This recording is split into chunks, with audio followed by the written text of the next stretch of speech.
بسم اللہ الرحمن اس کے تو کا، اس کے جمع کرنے کا، زیادہ زیادہ اس کے اکٹھا کرنے کا نام کیا ہے؟ استثمار. یہ کرنا ہے. اور یہ چانس ہمیشہ نہیں بلکہ بڑے گنے چنے. اب آئیں ایک حدیث سناتے ہیں جس حدیث کو امام احمد بن حنبل رحمت اللہ علیہ نقل کیا ہے. ذرا غور سے سنیں اور پھر رمضان کیا لے کر کے آیا ہے، ہمیں رمضان میں کیا حاصل کرنا اور کیا جمع کرنا اور کس چیز کے جمع کرنے کی کوشش کرنا. ایسا نہ ہو سارا وقت ٹیلر کے دکان پر لگ جائے. جیسے لوگ ساری رات کہاں گزر جاتی ہے؟ ٹیلر کے دکان پر، پتہ نہیں کہاں کہاں. آج کل تو ماشاءاللہ 12 بجے شاید ٹریفک بند ہو جائے اور رمضان آیا تو معلوم پڑتا ساری دنیا کہاں آ گئی ہے. رات کہاں گزر رہی ہے؟ روڈوں پر. کہیں اللہ کے گھر میں اپنے گھر میں بیٹھ کر کے کون سا پھل توڑ رہے ہو، رمضان کی کون سی چیز حاصل کرے، اس پر اپنا محاسبہ کرو. اب سنو مسند احمد بن حنبل کی بڑی پیاری حدیث. حضرت سہل بن معاذ اپنے والد سے کہتے ہیں، میں نے کہا یا رسول اللہ ای الجہاد اعظم. جہاد کی تو بڑی فضیلت ہے لیکن اللہ رسول بتائیں ای الجہاد اعظم، سب سے بڑا جہاد اور سب سے زیادہ جہاد میں اجر و ثواب کس نے حاصل کیا؟ اللہ کے رسول نے فرمایا اللہ اکبر اکثرهم للہ تبارک و تعالی ذکرا. جہاد میں، میدان جہاد میں، جہاد کرنے والوں میں سب سے بڑا کامیاب جہاد، سب سے زیادہ اجر و ثواب اس نے حاصل کیا جو جہاد کرتے ہوئے سب سے زیادہ اللہ تعالی کا ذکر کرتا رہا. وَإِذَا لَقِيتُمْ فِئَةً فَاثْبُتُوا. جب میدان جنگ میں مٹبھیڑ ہو تو اس وقت ڈٹے رہنا اور خوب اللہ تعالی کا ذکر کرتے رہنا. اب آؤ پھر کہتے ہیں یا رسول اللہ ای الصائمین اعظم اجرا. روزہ تو سبھی رکھتے ہیں لیکن روزے داروں میں سب سے زیادہ اجر و ثواب والا روزے دار کون ہوتا ہے؟ دوسرے لفظوں میں کیا کہیں؟ سب سے زیادہ پھل کس نے توڑا ہے؟ اللہ. یا رسول اللہ ای الصائمین اعظم اجرا. روزے داروں میں سب سے زیادہ اجر و ثواب حاصل کرنے والا، رمضان سے سب سے زیادہ فائدہ اٹھانے والا کون روزے دار ہے؟ ہیں تو سبھی روزے دار. آپ نے کیا ارشاد فرمایا؟ اللہ اکبر اکثرهم للہ تبارک و تعالی ذکرا. سب سے زیادہ رمضان سے فائدہ اٹھانے والا، سب سے زیادہ ماہ رمضان میں اجر و ثواب حاصل کرنے والا اور سب سے محبوب روزے دار کون ہے؟ سب سے زیادہ فائدہ اٹھانے والا اکثرهم ذکرا للہ تبارک و تعالی، جس نے روزہ رکھنے کے ساتھ سب سے زیادہ اللہ تعالی کا ذکر کیا. یعنی روزہ بھی رکھتا اور خوب کثرت سے اللہ تعالی کا ذکر بھی کرتا رہتا. اللہ اکبر. یہ ہے سب سے زیادہ. نمبر 3 پھر میں نے کہا یا رسول اللہ، یا رسول اللہ ای الصلاۃ والزکاۃ والحج والعمرۃ. سب سے زیادہ اجر و ثواب والا نمازی، سب سے زیادہ اجر و ثواب کرنے والا، حج عمرہ کرنے والا کون ہے؟ اللہ سنے ساتھ رما اکثرهم ذکرا للہ عز وجل. جس نمازی نے سب سے زیادہ اللہ کا ذکر کیا ہوگا وہی سب سے زیادہ نماز سے فائدہ اٹھایا. جس حاجی نے سفر حج میں سب سے زیادہ اللہ کا ذکر کیا ہوگا وہی سب سے بڑا حاجی ہے جس نے اپنے حج سے فائدہ اٹھایا. یہی معاملہ عمرہ کرنے والوں کا ہے. تو میرے بھائیوں، بات اصل عرض کر رہا تھا کہ سب سے بہتر حج بنانے کے لیے میں کیا کرنا ہے؟ خوب کثرت سے اللہ تعالی کا ذکر کرنا. روزے کی حالت میں، غیر روزے کی حالت میں، چلتے پھرتے اٹھتے بیٹھتے. اور اللہ تعالیٰ کا کرم تو یہ ہے کہ ذکر کرنے کے لیے اللہ تعالیٰ نے زبان رکھی ہے. دنیا کے بہت سارے آپ کام کرنا چاہیں تو ہاتھ کو مشغول کرنا پڑے گا. بہت سارے کام کرنا چاہیں تو کس کی ضرورت پڑتی ہے؟ پیر کی ضرورت پڑتی ہے، آنکھ کی ضرورت پڑتی ہے. لیکن ذکر الہی کے لیے کچھ ضرورت نہیں. آنکھ بھی فری ہے، آنکھ بھی مشغول ہے، پیر بھی مشغول ہے، کان بھی مشغول ہے، نگاہیں بھی، ساری چیزیں مشغول. لیکن زبان کو اللہ تعالیٰ نے کیا کیا ہے؟ آزاد. جتنا چاہیں لا یزال لسانک رطبا من ذکر اللہ. اور آپ لوگ ذرا سوچیں، نبی علیہ السلام کی وہ حدیث بڑے اختصار کے ساتھ، واللہ رمضان سے فائدہ اٹھاؤ میرے بھائیو، خوب کثرت سے اللہ تعالیٰ کا ذکر کرو. غیبت، چگلی، شکوہ، شکایت، فضول باتوں کو چھوڑ کر کے کم سے کم احب الکلام الی اللہ اربع. آپ نے فرمایا سب سے محبوب کلام اللہ تعالیٰ کے نزدیک 4 ہیں. کیا؟ سبحان اللہ والحمد للہ ولا الہ الا اللہ واللہ اکبر. بہترین کلمات ہیں، چلتے پھرتے آپ پڑھتے رہیں اللہ اکبر. وہ حدیث ذرا سوچو، جب نبی علیہ السلام نے ارشاد فرمایا، مسند احمد بن حنبل کی روایت، لوگوں مسجد میں تمہارے محفل میں ایک جنتی شخص آنے والا ہے. ٹھیک، حدیث یاد آ گئی نا؟ سب لوگ سوچے کوئی نہیں آیا، اللہ کے رسول کی گفتگو میں مشغول ہو گئے. عبداللہ ابن عمرو ابن العاص بڑے ذہین آدمی تھے. یہ اللہ کے رسول کی باتیں بھی سنتے، بار بار دیکھتے کہ مسجد میں آیا کون.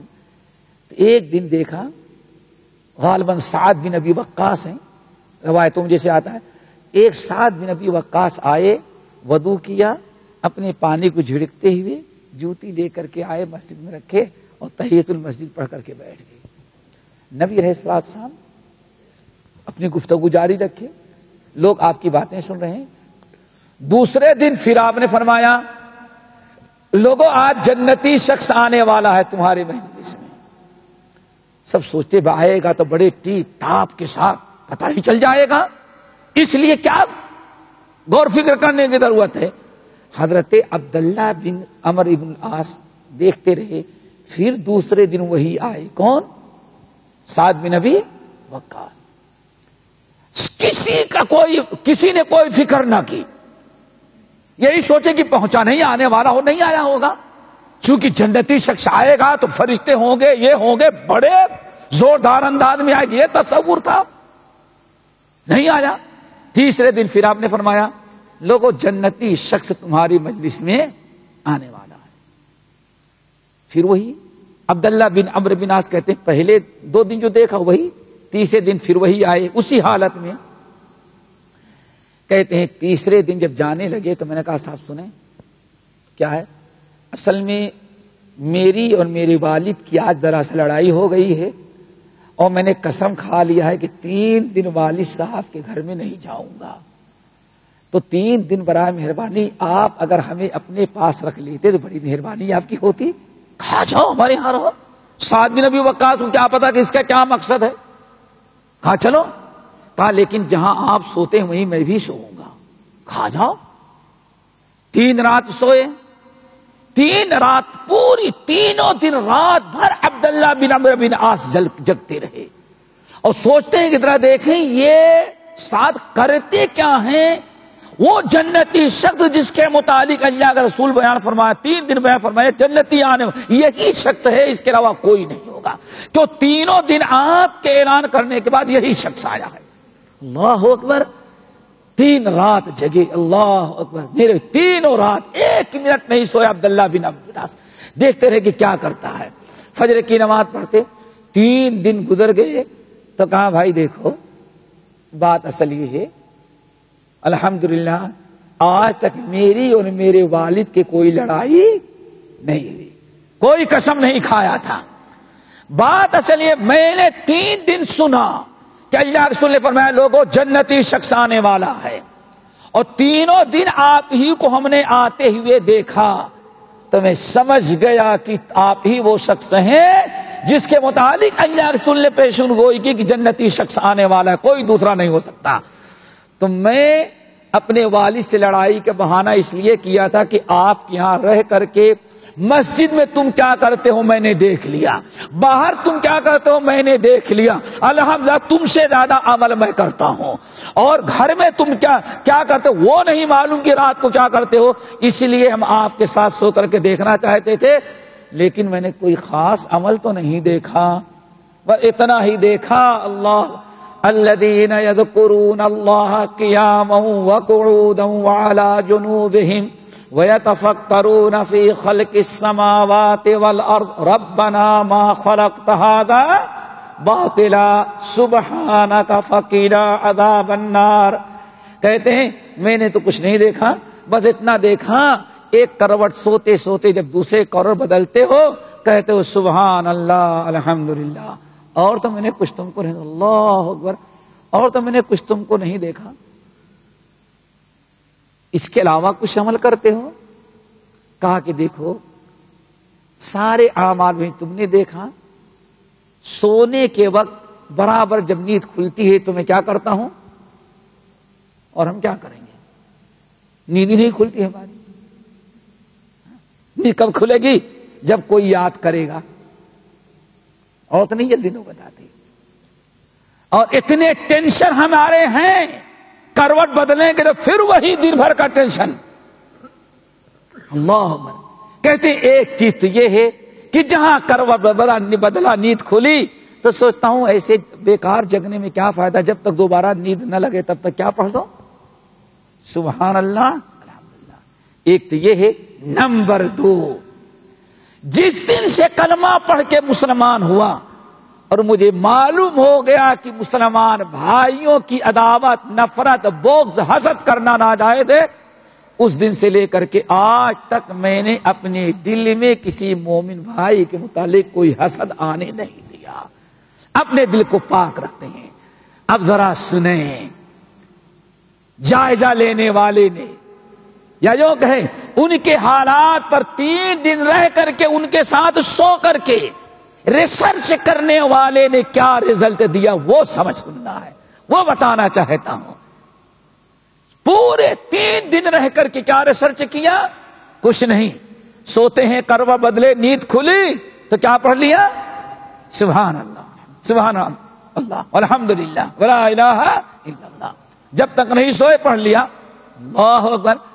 اور دل کی صفائی، انہوں نے کیا کہا، بات اصل یہ ہے بھائی، اس کو تم نے معمولی سمجھا، ان دونوں کا پیدا کرنا بہت ہی مشکل ہے، یہی وہ عمل ہے جو صرف تم کر پاتے ہو، ہم لوگ نہیں کر پاتے، اسی لیے اتنے لوگوں میں جا کر صرف تم کو جنتی بشارت سنائی۔ اللہ تعالی ہمیں کثرت سے ذکر کرنے والا بنائے، ذکر الہی کے علاوہ۔ اور ہمیں کیا اعمال کرنا ہے میرے بھائیو، تلاوت قرآن۔ یہ رمضان جو ہے سب سے آسان اجر و ثواب، ماہ رمضان میں جو کھا کر کے بھی، پی کر کے بھی، بیٹھ کر کے بھی، آرام کے ساتھ اے سی میں رہ کر کے صرف نیند کی قربانی دینی ہے، بستر چھوڑنا ہے، سب سے آسان اور سب سے زیادہ بڑی نیکی، اجر و ثواب جو زیادہ زیادہ آپ اکٹھا کر سکتے ہیں وہ کیا ہے، تلاوت قرآن۔ اللہ رب العالمین نے فرمایا ان الذین یتلون کتاب اللہ واقاموا الصلاۃ وانفقوا مما رزقناہم سرا وعلانیہ یرجون تجارۃ لن تبور لیوفیہم اجورہم ویزیدہم من فضلہ انہ غفور شکور۔ اللہ اکبر۔ تلاوت قرآن کا مقام و مرتبہ دیکھو، یہ رمضان، اس میں آپ کوشش کریں تلاوت قرآن کے لیے۔ رب العالمین نے کیا فرمایا، ان الذین یتلون کتاب اللہ واقاموا الصلاۃ وانفقوا مما رزقناہم سرا وعلانیہ یرجون تجارۃ لن تبور۔ اے لوگو، ان الذین یتلون کتاب اللہ، جو خوب کثرت سے اللہ تعالی کے کتاب کی تلاوت کرتے ہیں۔ کس کی؟ ہم بھی بہت ساری چیزیں پڑھتے ہیں، اب گھر میں رہنے کی ضرورت بھی نہیں، پتہ نہیں اسی میں سب کچھ آیا ہوا ہے۔ ہاں، اللہ کی کتاب، ان الذین یتلون کتاب اللہ بے شک میرے وہ بندے، اللہ فرما رہے ہیں سورہ فاطر، ان الذین یتلون کتاب اللہ، یقیناً میرے وہ بندے جو اللہ کی کتاب کی تلاوت کرتے ہیں اور نماز قائم کرتے ہیں، وانفقوا مما رزقناہم، اور جو ہم نے رزق حلال دیا اس سے وہ خرچ کرتے۔ کتنی عبادتوں کا تذکرہ، زکوٰۃ، نماز اور تلاوت قرآن۔ تلاوت قرآن کا یہ مقام کہ اللہ تعالیٰ نے تلاوت قرآن کو نماز اور زکوٰۃ کے ساتھ، ان الذین یتلون کتاب اللہ، جو لوگ اللہ کی کتاب کی تلاوت کرتے ہیں، یہاں ایک چیز یاد رکھیے گا، ایک ہے تلاوت کرنے والے، تلاوت کرتے ہیں کون؟